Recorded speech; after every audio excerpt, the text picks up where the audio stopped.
Okay, there you go. Yeah, we're live. So what's going on, guys? So I have to give you the heads up. This is not going to be a review, but today we are going to be talking about the Leica 135mm APO f3.4. Again, I'm doing this with my phone. I'm not going to be sharing images, but I want to tell you why I got this lens, how much I pay for this lens, why after shooting for so long with 35 millimeters, 21 millimeter, 28 millimeter for my street photography, why I've been wanting to get this lens for a long time, and why I finally got it. Now we're going to talk about some of the versions that exist about this lens. And again, this is not going to be a review because I am planning to make a review with this lens, full of image samples, just like I do all the time with my videos. But I've been very busy with all crown straps that, to be honest with you, I haven't had a lot of time to sit down, film videos, edit them, and the whole 9 yards. But what I can tell you is that if you want to check out the all crown straps, you can do it at allcrown.com, OWLKROWN.com. Now let's talk about this lens, because not only that I got this lens with no use at all, and it is used, I pay probably half of the price of what this lens is going for. Now this lens, you can find it on eBay and used websites anywhere from $2,500 sometimes, sometimes a little bit more, and most of the time you're gonna find the non-Apple version of this lens. I mean the non-6-bit coded version of this lens. So this one is the 6-bit coded, which for me it's always better to have this lens is 6-bit coded, specifically when I do this type of review videos and I may shoot with different cameras. It helped me locate those images really quick by reading the meta tag of the lens. So this one, because it is a 6-bit coded lens, goes for sometimes I believe like an extra $1,000 of the non-6-bit coded. Now, if you take a look at this lens, whoever owned this lens before did not even probably use it more than a couple of times. There's not a single scratch, dent, ding, or anything. And probably after the end of this review, this lens is gonna have some marks because I am not that great at not scratching stuff. It even has a UV filter, and whoever owned it really wanted to protect this lens really well. I checked it with a flashlight. It is as clean as it gets. It focused properly. Check the focus on this lens. But I want to tell you why I've been wanting to get a 135 millimeter lens. So I do street photography, and you guys, those that follow me at Gaston Shutters on Instagram, you can see the type of work I do.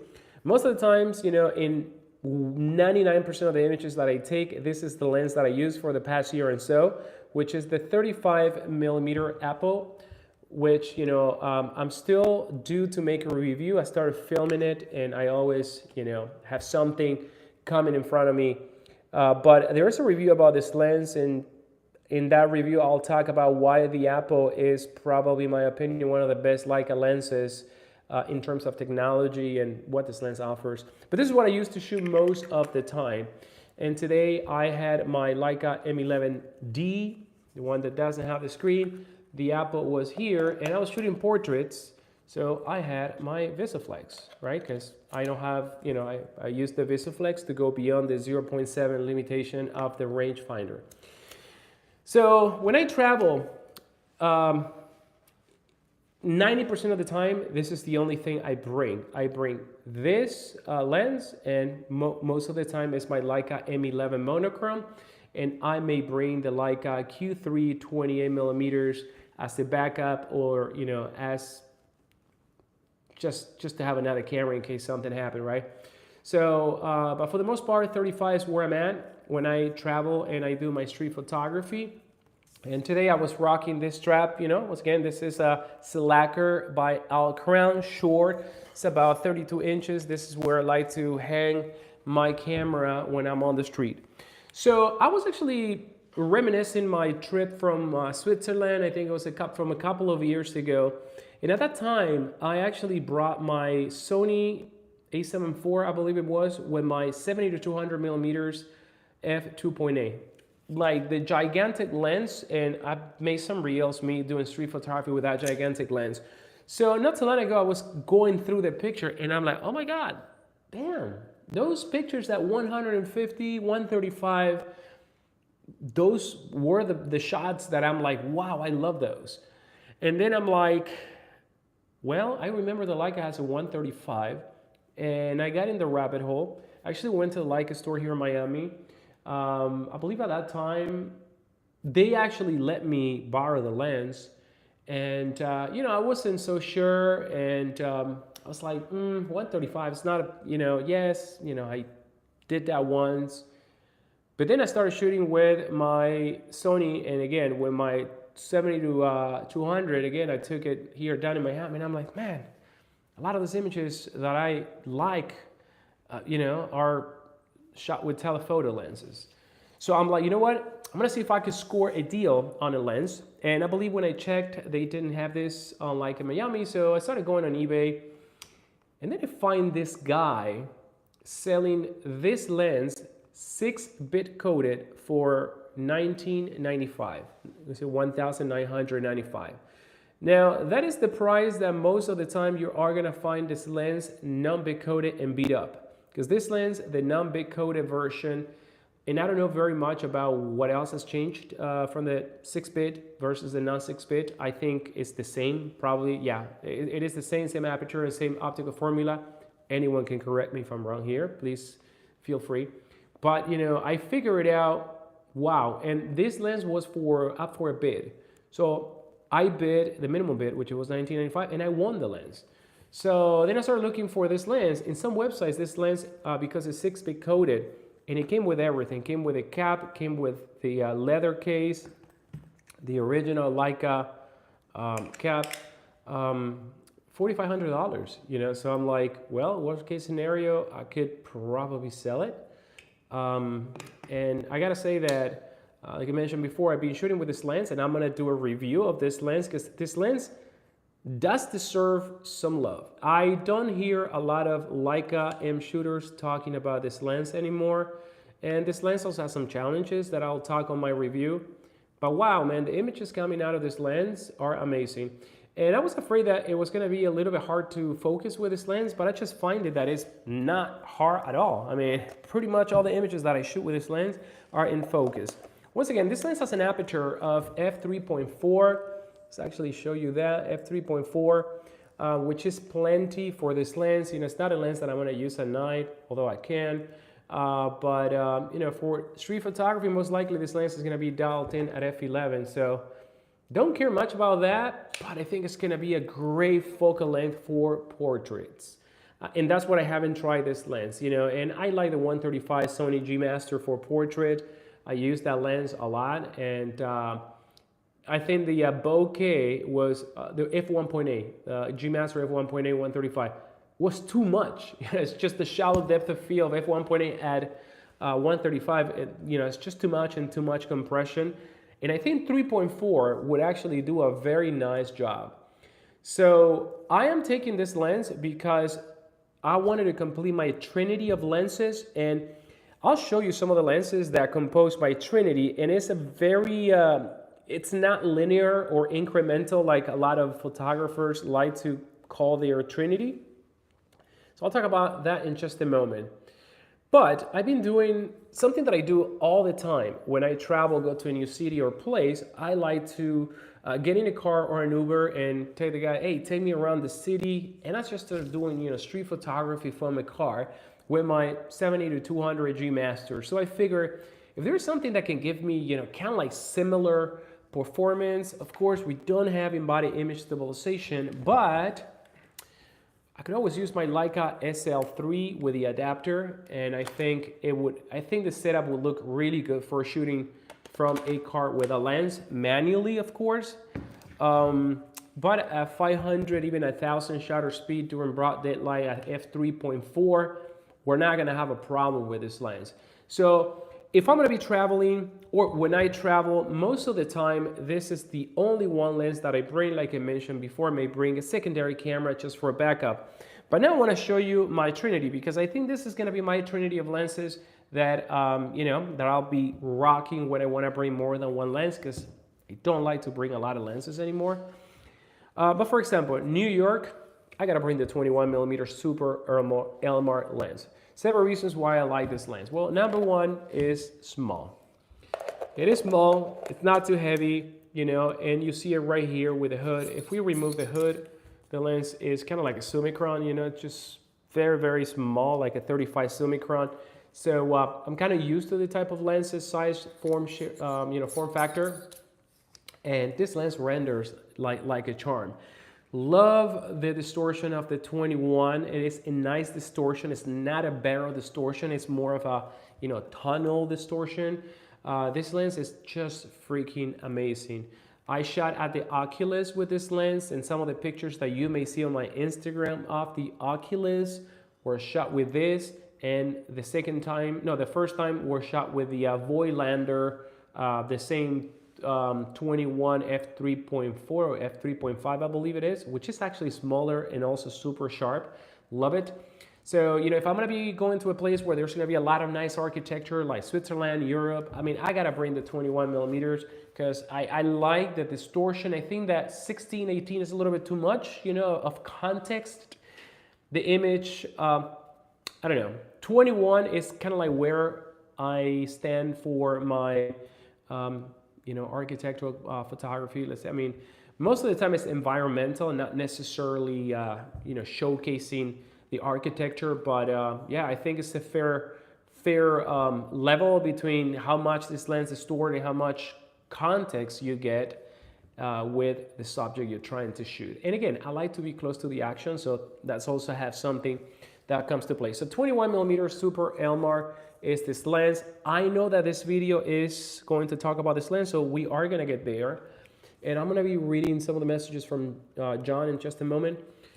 So let's actually go back to the Apple. Well, for the longest, this is the one lens that I bring, right? It's just the 35mm Apple. With this lens, I could do pretty much everything. I could do that wide angle environmental approach. 35mm is a really easy to focus lens, in my opinion.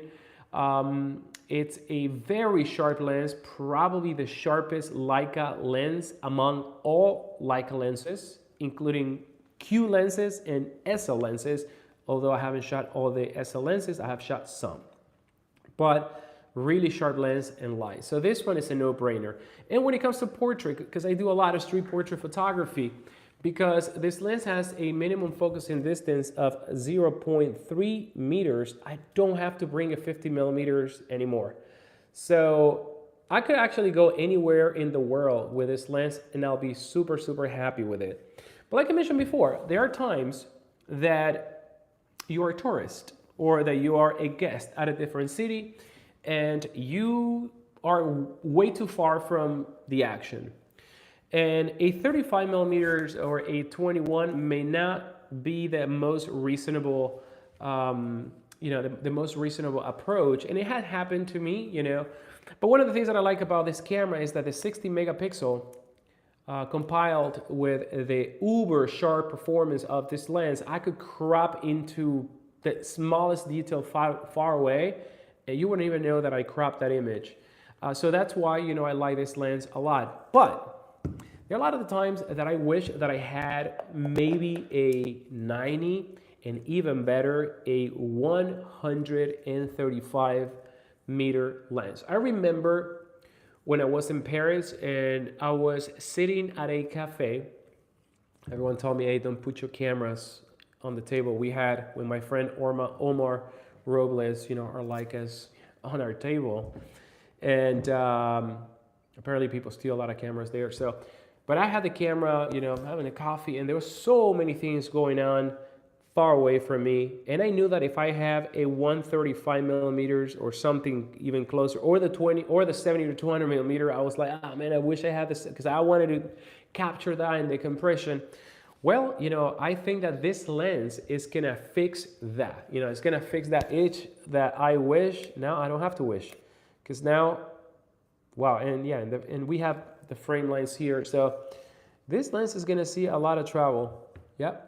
You know, I'm a 35 guy, but for everything else that the 35 cannot capture, this one is going to be the lens. So let's talk about my Trinity. So the Trinity is, and that's fully extended by the way, is a chunky, chody lens. Yeah, big. It's not gonna be a chest high strap neck carry type of lens because yeah, the camera does that, so probably side carry, you know, around the hip. That's how I'm gonna be carrying this lens. And probably in a secondary body. It may not be changing lenses. Maybe, you know, could be Leica M10D or M11D, and maybe the Monochrom, which is my main go-to camera. And yeah, let's talk about the Trinity, because most people talk about Trinity 21, 35, 50, or 35, 50, 75, or, you know, there's kind of like a multiple, right? So my Trinity is today 21 millimeters, right? 35 millimeters, which is close, but it's different, and 135. Okay, so that's my Trinity for travel. You know, everything in between, I think I can accomplish it with a 35. I can come really close with this lens, and I can back up with this one. Again, you know, there is, you know, we're talking about, I could get, you know, I could get the framing of a 50 with this one, no problem, for portraits and things like that. But this lens for portrait, I'm assuming that it's going to be a charm, specifically because I'm not looking for uber sharpness, although this is an APO lens, you know, and I haven't even checked the images that I shot with it yet, but I'm sure the performance is going to be great of this lens. And because of that reason, just wanted to talk a little bit about this lens, because there are not a lot of people talking about this lens. I wonder if, I don't even know if, I believe this lens is discontinuous as well. I believe if there are good experience about this lens, if you guys want to drop your comments, and I'm going to take some time to read some comments here from John Kasianowicz. I have that lens and find it to be quite sharp and useful for landscape. Okay, maybe the 21 you were talking about. I also have 2 all-crown straps and love them. Thank you, John. Yeah, your name sounded familiar, so most likely I may have seen your order coming through. And then he said, I also have a Leica Hector screw mount 135 f4 hexachrom lens. It's quite different experience. Most likely, I'm assuming that that lens has a very nostalgic rendition. And the Leica Super-Elmar 21mm f3.4 is super sharp. Yeah, it is super sharp. This lens, I have to say that I love it a lot. And I'm reading the comments that some of you guys are typing here during this live. So yeah, guys, so, and there's some other comments that, hey, after the live, just drill me there. Someone is asking me, why don't you try Nikon cameras? I did try Nikon cameras, but again, we're talking about Leicas and the 135 in this video, and I just wanted to mention that, wow. Let me know what you guys think. Do you find this lens hard to focus with? I personally don't. Sometimes you can cheat with a VistaFlex. You could also put it on an SL body. So let me know what you think about this lens, and for sure you'll be expecting my review of the 135 APO-Telyt-M f3.4 lens. And I apologize for the videos because I've been busy with Owl Crown. You can go and check out all the straps we make at owlcrown.com. Owl, like the bird, OWLKROWN.